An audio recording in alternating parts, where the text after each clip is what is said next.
Hey everybody, John Van Dyke here for New Jersey Exposed. Today is Saturday, February 3rd, 2024. Time is 2:16 p.m. Yes, Jersey time. We finally got some sunshine after about 2 weeks of clouds and rain. And temperatures 43 degrees out there, a little breeze in the air. I'm down at Cheesequake Park, down by the lake anyway. All right, so we have an update on a story that I did a while back, and I've been pounding the drum about this one. This had to do with child predator, former Howell Township Police Sergeant Richard Conte. He wanted to lay naked with a 15-year-old girl. Apparently, he was having some conversations with her, and he thought it was a young girl. Turned out it was not a young girl. It was a fellow gang member.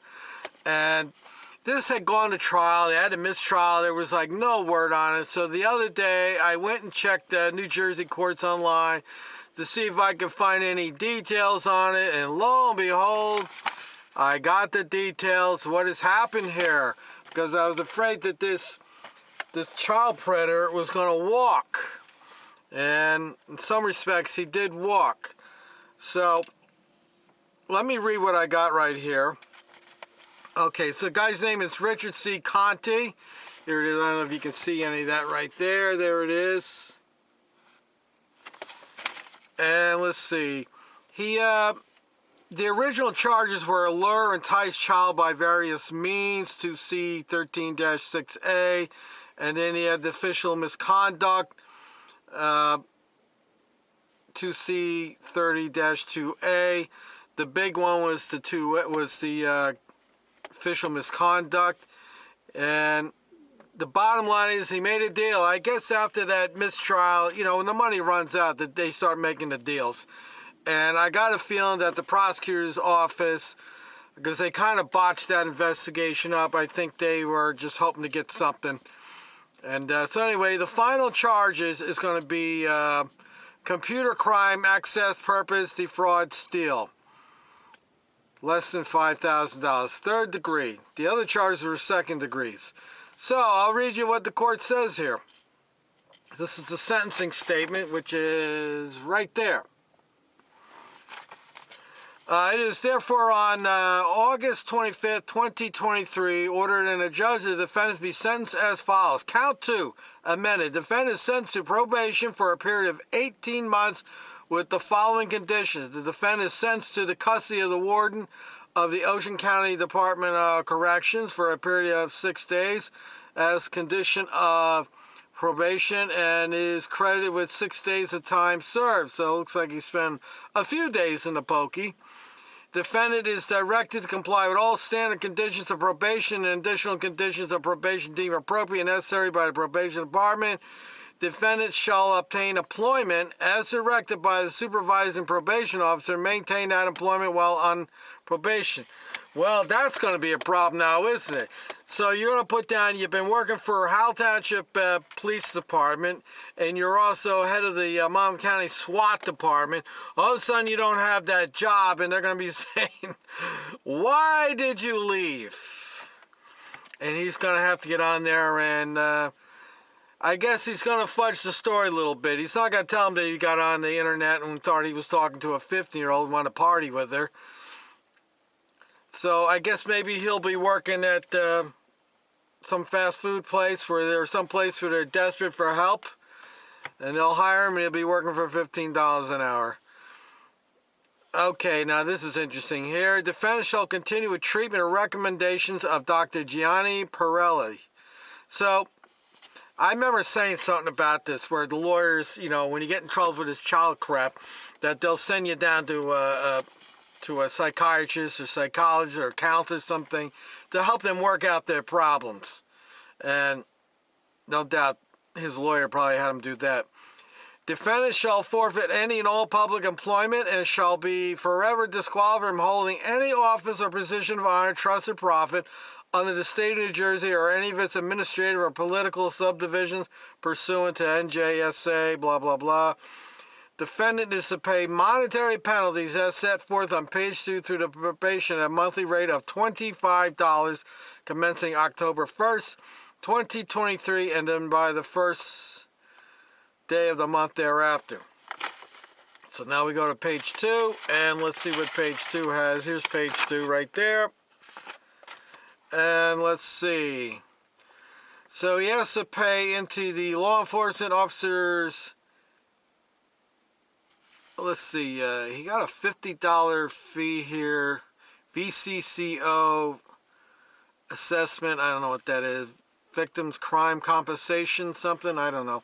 That's $50 there. And then down here, other fees and penalties is shown $30 he's got to give to the law enforcement officers training and equipment fund penalty. Then there's the Safe Neighborhood Service Fund assessment. He's got to pay $75 there. Probation supervisor fee, that's $2. So his total fee right now that he's got to pay off is $155. The defendant is hereby ordered to provide a DNA sample in order to pay the cost of testing of the sample provided.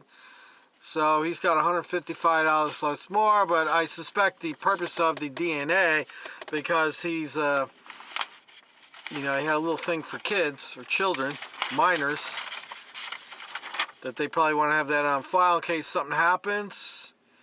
And let's see, time spent in custody. So this case started in September of 2018, or somewhere around that point in time. I think it was 2017. But anyway, so September 6th of 2018 through September 11th. So what did he spend? 5 days in a pokey, and he had a couple more days. Okay, aggravating statement of reasons include all applicable aggravating and mitigating factors. I guess this is where the court kind of justifies what they do. It says a lesser sentence will depreciate the seriousness of the defendant's offense because it involved a breach of the public trust under chapters 27 and 30, or the defendant took advantage of a position of trust or confidence to commit the offense. The need for deterring the defendant and others from violating the law. Mitigating factors. Defendant has no history of prior delinquency or criminal activity, or has led a well, that's still up in the air. Law-abiding life for a substantial period of time, blah, blah, blah. Defendant's conduct was the result of circumstances unlikely to recur. Yeah, he was horny and he thought he could get away with it. He probably did this crap before, and I just don't think he got on the computer one night and said, let me go see what I can do here. I think this is just a situation where some bait was put out there and he took it. The character and attitude of the defendant indicate that he or she is unlikely to commit another offense. The defendant is particularly likely to respond affirmatively to probation treatment.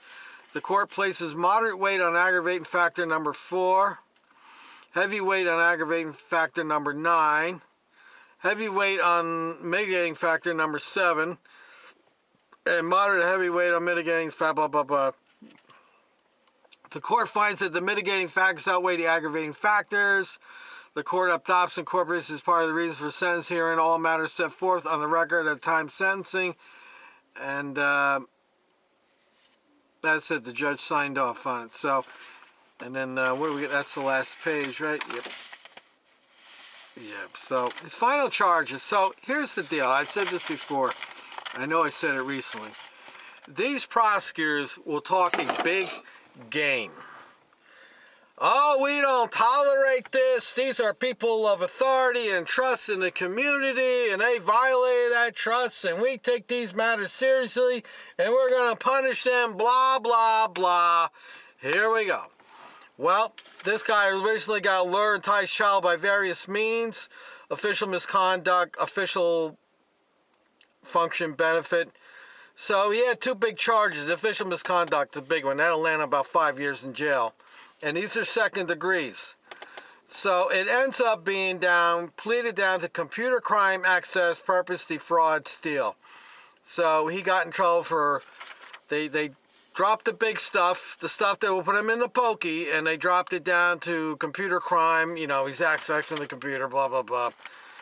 Talking dirty on there to what he thinks is a minor.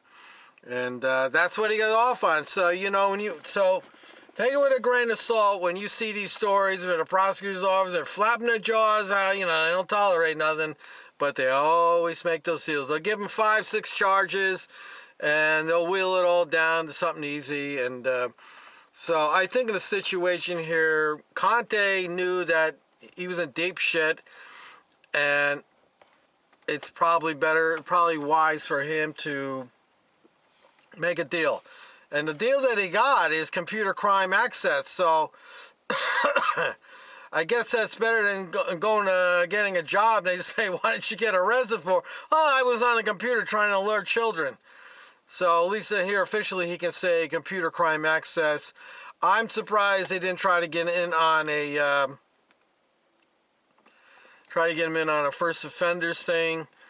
But I guess when it comes to this kind of crap, they don't make those kind of deals for them. So anyway, Richard Conte, Mr. SWAT team himself, thought he was going to lay naked next to a 15-year-old girl and go party at the beach house, and turned out that wasn't the case. And one of the things that happened, before I forget, it's on my mind, I'll try to remember to put the links to the old videos that we did on this, is, no, I forgot the hell I was going to talk about now. All right, well, can't remember what it was. I lost my train of thought there. But anyway, I know what it was. During the investigation, it looks like Matt and I had talked about this, that they had a conversation going on, and some of the conversation evidence was lost, conveniently. I think it was lost because the conversation, this is just my speculation, I have no proof of it, just speculation.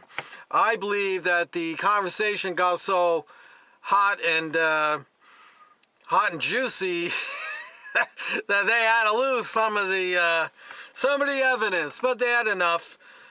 He was going down. Conte was going to go down and meet this girl in Ocean County, and I think at the last moment he bailed out. There was some radio two-way radio recordings of them following him that had surfaced on YouTube. I don't have it, but so it looks like he bailed out at the end of the last minute, and I suspect that maybe the state didn't have quite enough evidence to really convict him, so they went for the computer thing.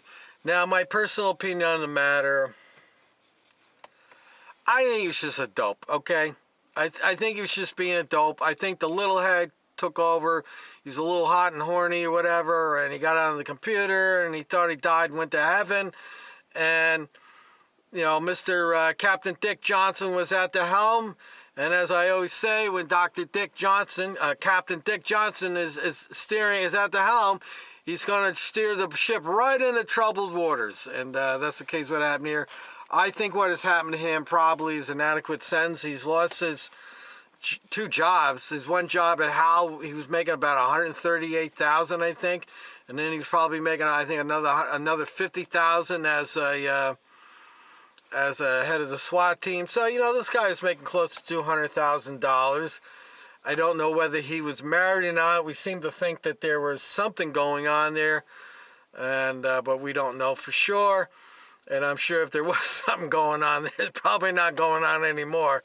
So anyway, you know, the losing the job, he got that charge. He pleaded to the computer crimes thing, and he got 18 months probation, lost the job, and all the embarrassment and everything. I think that's an adequate. I think it's an adequate punishment for him. I think he's had to learn his lessons for sure. So I mean, if he does it again, he's just plain stupid. And in which case, the court should throw the books at him. So anyway, there it is, right there. Update on Richard Conte. Went to court in August, and I found it now. No press release that I'm aware of. Nothing was put out on Howell Township Police Department's Facebook page. No mention of it, so it's kind of quietly. So I want to say I'm the only one reporting on this. So there you go. There's your update. Let me know what you think in the comment section. Like, share, subscribe. Till next time, people.